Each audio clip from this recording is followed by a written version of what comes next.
What the Flick. I'm Christy, this is Alonzo, that's Bibbs. There's a second Maze Runner movie. Are you aware of that? There'll probably be at least one more, if not two.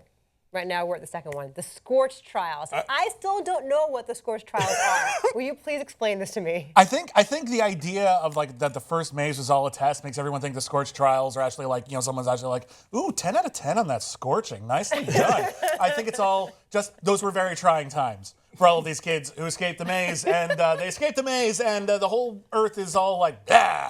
And then they have to run around, and it's really cool. Check it out. The world outside's hanging on by a very thin thread. It's only a matter of time before the flare virus wipes the rest of us out. This entire facility is designed to keep you safe. Where are they taking her? They're hiding something. These people are not who they say they are. Thomas, what did you see? We never escaped. It's wicked. It's all just been part of their plan. I really only have one question. Whose side are you on? Thomas! The maze is one thing. The two kids wouldn't last one day out in the Scorch.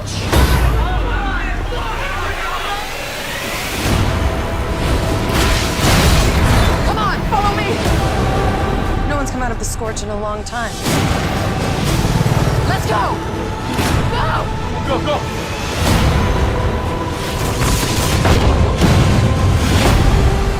All those kids that were left behind, I don't want to end up like that.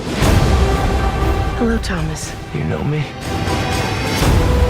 A lot of our friends died for us to get this far. So we can't give up. This is about everyone Wicked's ever taken. They'll never stop. So I'm gonna stop them. Don't you want to know why this all happened? You're so close to the truth.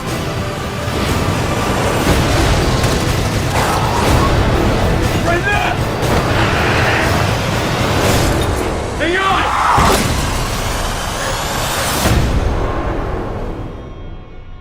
I'm not sure it is really cool. I think it's a lot of running, but not actually getting anywhere. This feels very repetitive. It's a to middle me. chapter. They didn't get anywhere in Empire Strikes Back either. No, but Empire Strikes Back is the best let's movie not ever. even. It's a whole another conversation. Godfather 2, they just kept running and didn't go anywhere. No, but it's so repetitive. It's like, okay, now they're in one concrete bunker with the bad guy in charge. Now they're in another one. Now they're running across the desert in the daytime. Now they're running across it at nighttime, and there's lightning. It just feels like it's the same thing over and over again. I don't care. I'm in a weird place with these movies because I don't give a shit about the story or the characters or the lead actor. But I like a lot of the supporting players. I think Dylan O'Brien is kind of a stiff, but they make it a point to always put somebody else on camera with him. Yeah. To sort of like liven things up. And so the supporting cast is sort of interesting here. And I have to say that the peril is kind of entertaining here. Listen, I actually really like this movie a lot. Now, it's at high art. God, no. No one's arguing that. But I thought it was really well produced, very exciting. I think Wes Ball has a great eye for action. I love the way that this film was shot. There's a lot of work and different planes within the frame. When he can avoid cutting, cross-cutting and like an action sequence like we're getting so tired of, where you can't even tell what's going on, he'll do it all in one shot, but with a lot of foreground and background elements, and it's very, very thrilling to watch. But beyond that, there's a very pretty shot in the desert, really fast, where like they're all silhouetted. They're all walking across the top of a sand dune, and they're silhouetted, and there's a gunshot that like pierces the silence, and they all stop simultaneously. Oh yeah, that is a cool perfectly moment. spaced apart. Like there's some artistry amid the flailing, gnashing zombies. But here's the thing: I agree with you that he's a good action filmmaker, but I don't think he's a very good storyteller. Oh, I think because I don't care about this post-apocalypse of all the gajillion post-apocalypse I've been seeing of late. Well, that's the script then. That is more sure. the script. But it's the script. The script is a problem, and I don't know if maybe the book's a problem too. I didn't read it. And I shouldn't have had to read the book. So don't tell me in the comments, hey, you read the book. You know what? I shouldn't have had to for this movie to work. You know what they're really hazy on? I saw The Maze Runner when it originally came out. I haven't read the books either, and I like the first one fine. It's like Baby's First Lost. It's actually pretty good. But one thing that I think they were kind of hazy on for me, or they tacked it in right at the end. Why was there a maze Well, that's a good question. They never really Because get they're into that. training them, or they're looking for the all ones who. But we find out on this one, all they really need is blood. So why did we need to have them in a maze? to see who's the toughest of them all, like in an American Gladiator kind of way. guess. Yeah, I thought that too. Why it's a is little, there a maze? it's a little midichlorian with the whole blood business in this one. The Maze Runner is just an overly elaborate prologue to this one. And this one is, you're right, it is episodic. It is just running from one place to another. I'm reminded of something Warren Beatty said when it's a reason why Quentin Tarantino fired him from Kill Bill. Warren Beatty said, this is just like one big action sequence after another, and it's just nothing else is but anything but build up to the fight. And Quentin Tarantino was like, yeah.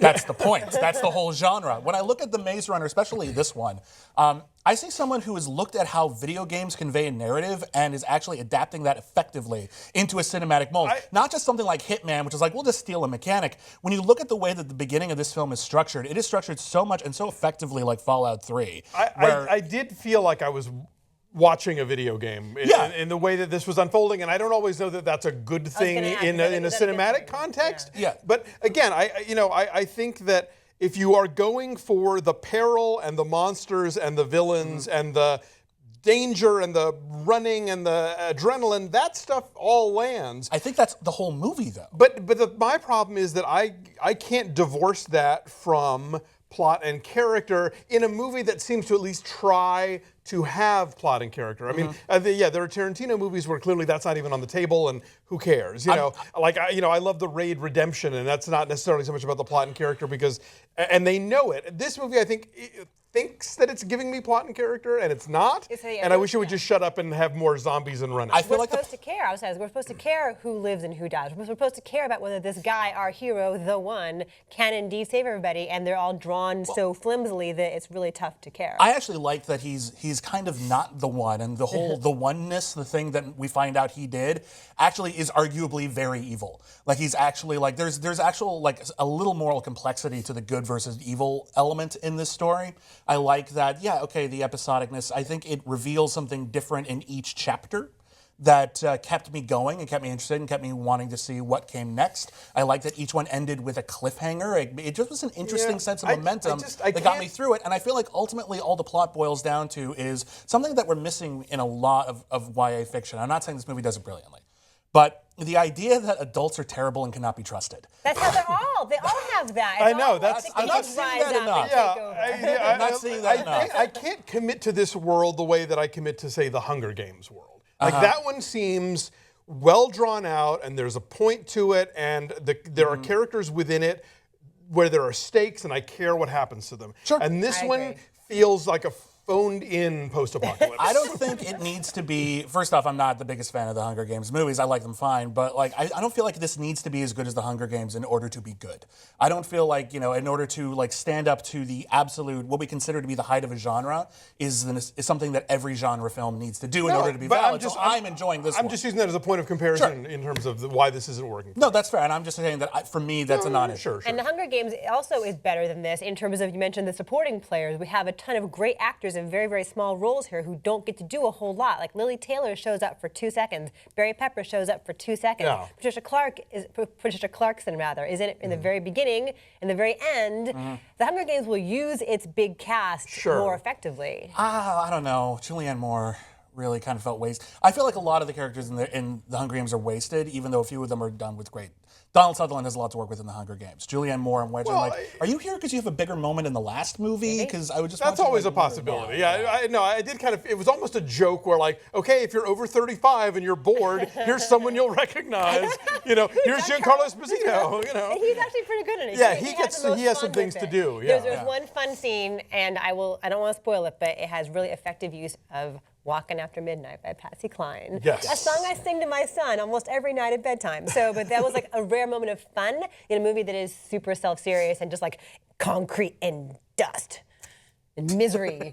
I want fun in my life. I want it to be called Concrete and Dust and Misery, and then all of a sudden it has Oscar nominations because it sounds pretentious. And CG in a way that feels CG-ish. In terms of when you see, I mean more like the wrecked cities. Even a movie like San Andreas felt more tangible in its.